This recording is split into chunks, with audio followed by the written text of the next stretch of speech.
ఇవాళ రేవంత్ రెడ్డి గారు మల్లన్న సాగర్ నుంచి హైదరాబాద్ కు మూసీలో నీళ్లు పోయడానికి 9,000 కోట్లతో టెండర్ పిలిచిండు. ఒక్క మల్లన్న సాగర్ నుంచి మూసీకి తీసుకుపోయే పైప్ లైన్ ముచ్చట కాదు, 20,000 మంది ఉద్యోగులకు పరిష్కారం అయిపోతారు కదా. ఒక్క ప్రాజెక్టు విలువ కాదు, మరి దానికి పైసలు ఉన్నాయి కదా నీకు. పైపులు నేను రాంగా చూసుకుంటూ వచ్చిన ఫుల్ స్పీడ్ లో పనులు అవుతున్నాయి, పైపులు అవుతున్నాయి. మరి 9,500 కోట్లతోని మల్లన్న సాగర్ నుంచి నీళ్లు తీసుకుపోయి మూసీలో పోస్తా అంటున్నావు. దానికి పైసలు ఉన్నాయి గాని మా 20,000 మంది రిటైర్డ్ ఉద్యోగులకు బెనిఫిట్స్ ఇవ్వడానికి మీకు పైసలు లేవా? ఇవాళ కమిషన్ల కోసం ఆ పనులు జరుగుతున్నాయి. ఇక కమిషన్లు రావు గనుకనే ఇవాళ రిటైర్డ్ ఉద్యోగుల ఉసురు పోసుకుంటున్నావు. నేను రిటైర్డ్ ఉద్యోగుల్ని కోరేది ఒక్కటే, ప్రజల్ని చైతన్యపరచండి.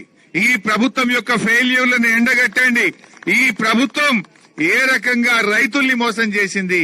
3 సార్లు రైతు బంద్ వేయలేదు, పంటల బీమా రాలేదు, రైతు బీమా రావడం లేదు, పంటలకు బోనస్ రావడం లేదు, ఇవాళ రుణమాఫీ జరగడం లేదు.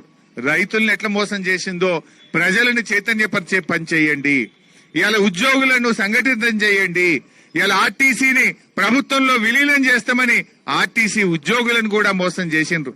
మహాలక్ష్మి ఇస్తామని మహిళల్ని మోసం చేసిండ్రు. ఇలా అన్ని మోసాలే. 6 గ్యారంటీలని బాండ్ పేపర్ల మీద సంతకాలు పెట్టి ఇవాళ ప్రజల్ని మోసం చేసిండ్రు. చివరికి మిమ్మల్ని కూడా మోసం చేస్తా ఉన్నారు. దీనికి ఒకటే, తప్పకుండా మేము అసెంబ్లీలో మీ గొంతుకై ప్రశ్నిస్తాం.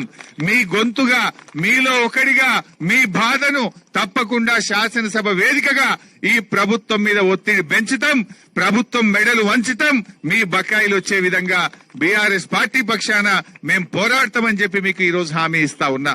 శాసనసభను స్తంభింపజేసైనా సరే ప్రభుత్వం మీద ఒత్తిడి పెట్టి ఈ ప్రభుత్వం మెడలు వంచి మీ బకాయిలు చెల్లించడం కోసం పూర్తి సర్వశక్తులు పెట్టి శాసనసభలో మీ పక్షాన పోరాడతామని చెప్పి రాష్ట్రంలోని రిటైర్డ్ ఉద్యోగులందరికీ నేను ఈ సందర్భంగా హామీ ఇస్తా ఉన్నాం.